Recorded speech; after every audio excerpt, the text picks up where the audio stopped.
ഏകദേശം 100 കൊല്ലം മുമ്പ്, അതായത് 1926 ദൈവരാജ്യത്തിനെതിരായിട്ട് വലിയൊരു ഗൂഢസംഘം അഥവാ ഡീപ് സ്റ്റേറ്റ് അമേരിക്കയിൽ പൊട്ടി മുളച്ചു. ഏകദേശം ഒരു 25 വർഷത്തിനുള്ളിൽ തന്നെ അവർ അവരുടെ ഐഡിയോളജി ലോകമെമ്പാടും തീർത്തു എന്നുള്ളതാണ്. ആ ഡീപ് സ്റ്റേറ്റിൻ്റെ പേര് പ്ലാൻഡ് പാരന്റ്ഹുഡ് ഫെഡറേഷൻ.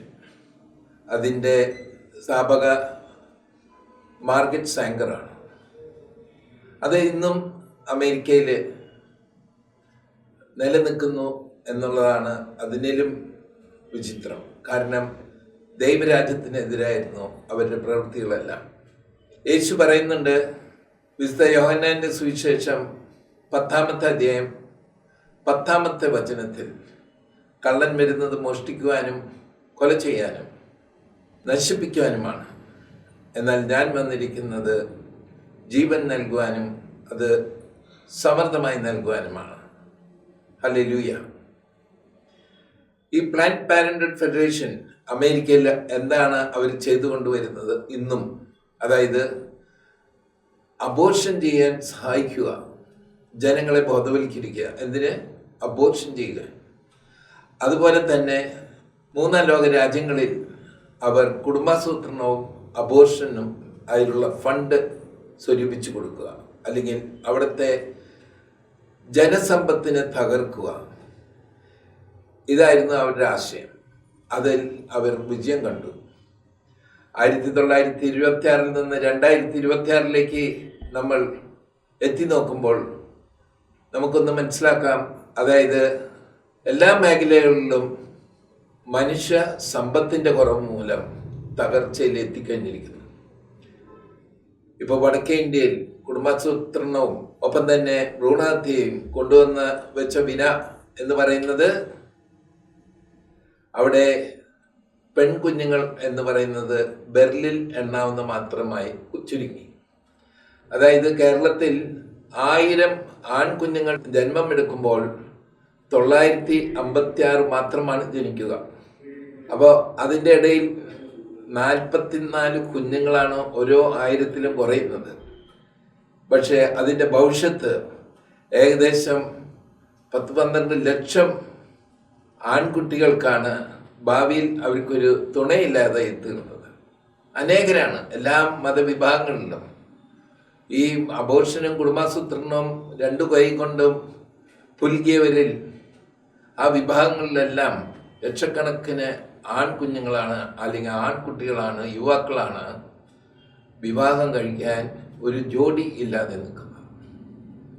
എല്ലാ കാലങ്ങളിലും അതിൻ്റെ തകർച്ച നടത്തിക്കൊണ്ടേയിരിക്കും. അതായത് പെൺകുഞ്ഞുങ്ങളില്ലാത്തൊരവസ്ഥ. പിന്നൊരു തലമുറ ഉണ്ടാവുന്നില്ലല്ലോ. ആൺകുട്ടികൾ മാത്രം ഉണ്ടായ തലമുറയാവുന്നില്ലല്ലോ. നമ്മൾ ജീവിക്കുന്നത് തലമുറകൾക്കാണല്ലോ. രണ്ടാമത്തെ വലിയൊരു സംഗതി, തൊഴിലില്ലായ്മ വർദ്ധിച്ചു. രാജ്യങ്ങളിലും ഭീമമായ വിലക്കയറ്റം. 4-ാമത്തെ സംഗതി, എല്ലാം ഈ കുടുംബാസൂത്രണവും ഭ്രൂണഹത്യയും നിലനിൽക്കുന്ന രാജ്യങ്ങളിലെല്ലാം ഒത്തിരി സ്ത്രീകൾ കുടുംബാസൂത്രണം എല്ലാം കഴിഞ്ഞ് 1-2 അല്ലെങ്കിൽ 4-5 വർഷങ്ങൾക്ക് ശേഷം അവരുടെ ഗർഭാശയ സംബന്ധമായ രോഗം, അങ്ങനെ അകപ്പെട്ടവരുടെ സംഖ്യ ഏകദേശം 60% പഠനങ്ങൾ തെളിയിക്കുന്നു. ഇന്ന് ലോകം മറ്റൊരു ദിശയിലേക്കാണ് നീങ്ങുന്നത്.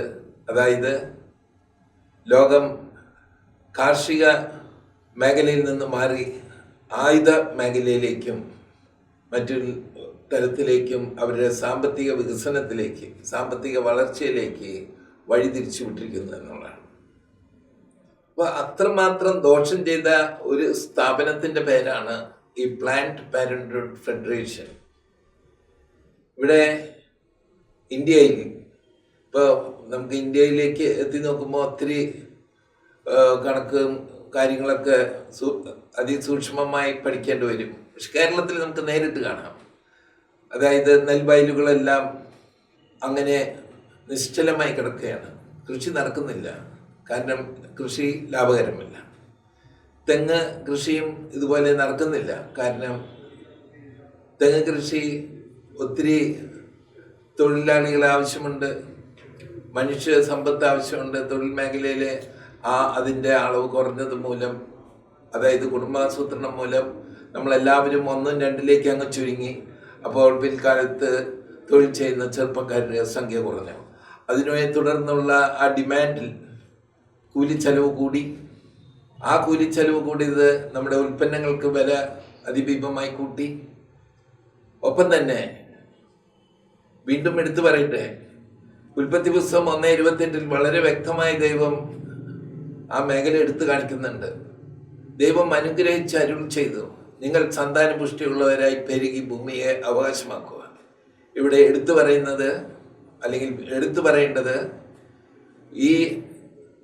ഈ പറയുന്ന ദൈവവചനത്തിന് എല്ലാ ദൈവവചനം പോലെ ഇരുതലം മൂർച്ചയുള്ള വാൾ ആയിട്ടാണ് അതിൻ്റെ പ്രതിപ്രവർത്തനം.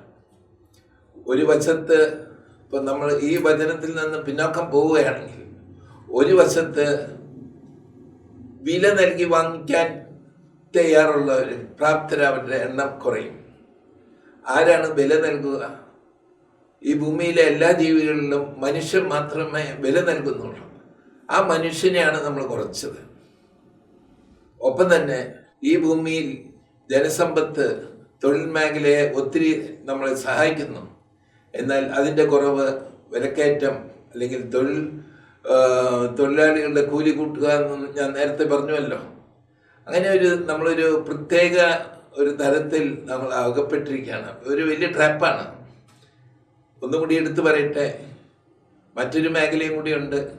അതായത് നമ്മൾ ഒത്തിരി മക്കളുണ്ടായിരുന്ന കാലത്ത്, അതായത് 1960-70 കാലങ്ങളിൽ 1 രൂപയ്ക്ക് നമുക്ക് 1 കിലോ അരി കിട്ടുമായിരുന്നു. ഇവരുടെ ഈ പ്രവർത്തനം മൂലം, ഇവരുടെ ഈ ആശയം മൂലം നമ്മൾ അതിൽ ആകർഷിക്കപ്പെട്ടു. നാം ഒന്നായി, നമുക്ക് 2ആയി. അന്ന് വെറും 1 രൂപയായിരുന്ന അരിക്ക് ഇത് കുറച്ചത് മൂലം, അതായത് ഭൂമിയിലേക്ക് ദൈവം വളരെ കരുണയോടെ നൽകി വന്നിരുന്ന ജനസമ്പത്തിനെ കുറച്ചത് മൂലം 2 വശത്തും നമുക്ക് അടിയേൽക്കേണ്ടി വന്നു. ഒന്ന് വാങ്ങിക്കാൻ ആളില്ല, ഒന്ന് തൊഴിൽ ചെയ്യുന്ന ചെറുപ്പക്കാർ കുറഞ്ഞു. അങ്ങനെ 1 രൂപയ്ക്ക് കിട്ടുന്ന അരി ഇന്ന് 50-60 രൂപയും കൊടുക്കേണ്ട ഒരു ഗതികേടിലേക്കായി. ഇതിങ്ങനെ നീണ്ടുപോവുകയാണ്. ഇത് എവിടെ ചെന്ന് അവസാനിക്കും എന്ന് പറയാൻ അസാധ്യമാണ്. കാരണം യൂറോപ്പിൻ്റെയും അമേരിക്കയുടെയും പ്രത്യേകിച്ച് എടുത്തു പറയുകയാണെങ്കിൽ ചൈനയുടെയൊക്കെ സ്ഥിതി വളരെ മോശമാണ്. കാരണം ചൈനയിൽ ഏകദേശം പറയുകയാണെങ്കിൽ അവർ 1980-കളിൽ നമുക്ക് ഒന്ന് എന്ന് നിർബന്ധമാക്കിയത് മൂലം അവിടെ പെൺകുട്ടികൾ എന്ന് പറയുന്നത് ജന്മമെടുക്കാതെ വന്നു. ആ പെൺകുട്ടികളുടെ ജന്മമെടുക്കാത്തതിൻ്റെ കുറവ് അതിഭീമമായ ഒരു പ്രതിസന്ധിയിലേക്കാണ് ചൈനയെ തള്ളിവിട്ടത്. ചൈന മാത്രമല്ല, കൊറിയ, ജപ്പാൻ എന്നിവ നല്ല മനുഷ്യ സമ്പത്തുള്ള രാജ്യങ്ങളൊക്കെയാണ് തകർന്നു പോയത്. അപ്പോൾ ഇതിൽ നിന്ന് നമ്മളൊരു പാഠം പഠിച്ച് മുന്നോട്ട് വരാൻ സാധിച്ചില്ലെങ്കിൽ തീർച്ചയായും നമുക്ക് ഒരു അന്ധകാരത്തിൻ്റെ അവസ്ഥയിലേക്ക്, അല്ലെങ്കിൽ ആ അന്ധകാരത്തിൻ്റെ, ആ ഡീപ് സ്റ്റേറ്റിൻ്റെ, ആ ഡാർക്ക് സ്റ്റേറ്റിൻ്റെ അവരുടെ ആശയം നമ്മളെല്ലാവരെയും തകർത്ത് കളയും. കാരണം അവർ യുദ്ധം ചെയ്യുന്നത് ദൈവരാജ്യത്തിനെതിരാണ്. നമ്മൾ യുദ്ധം ചെയ്യേണ്ടത് പിശാചിനെതിരാണ്. അവർ ചതിച്ചത് മനുഷ്യ കുലത്തെയാണ്. നമ്മളാണ് മനുഷ്യകുലത്തിന് 2 കൈയും കൊടുത്ത് തിരിച്ചു കൊണ്ടുവരേണ്ടത്. അപ്പോൾ ദൈവം നിങ്ങളെല്ലാവരെയും അനുഗ്രഹിക്കട്ടെ. ഈ ഒരു ആശയത്തിൽ നിന്ന് ഉറച്ചു നിന്നുകൊണ്ട് നമുക്ക് ഒത്തിരി മക്കളുണ്ടാവുന്നതാണ് നല്ലത് എന്ന് പറഞ്ഞുകൊണ്ട് ഞാൻ നിർത്തുന്നു.